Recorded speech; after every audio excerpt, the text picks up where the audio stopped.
प्रश्न असा आहे की लोक असं विचारतात की इंडिया आघाडीचं भविष्य काय. आम्ही जेव्हा सन्मान्य राज ठाकरे यांच्याबरोबर उद्धव ठाकरे हे मंचावर गेले आणि महाराष्ट्रामध्ये प्रचंड जल्लोष झाला, त्यानंतर अनेकांना प्रश्न पडले की यापुढे महाविकास आघाडी किंवा इंडिया आघाडीचं भविष्य काय. त्याच्यावर माझं उत्तर असं आहे की इंडिया आघाडी, इंडिया ब्लॉक जेव्हा तुम्ही म्हणता, हा लोकसभा निवडणुकांसाठी निर्माण झाला. आम्ही एकत्र निवडणुका लढलो, आम्हाला चांगलं यश मिळालं लोकसभेत.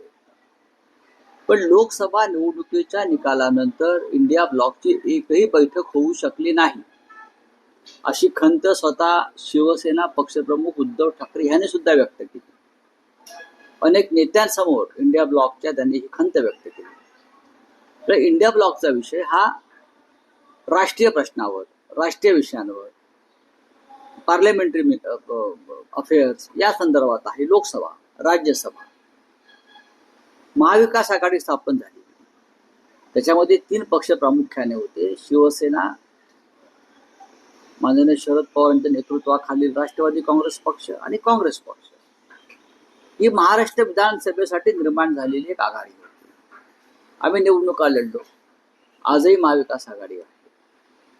आम्ही महाविकास आघाडीतून या कोणी बाहेर पडलेलं नाही. आम्ही महाविकास आघाडीचे घटक आहोत.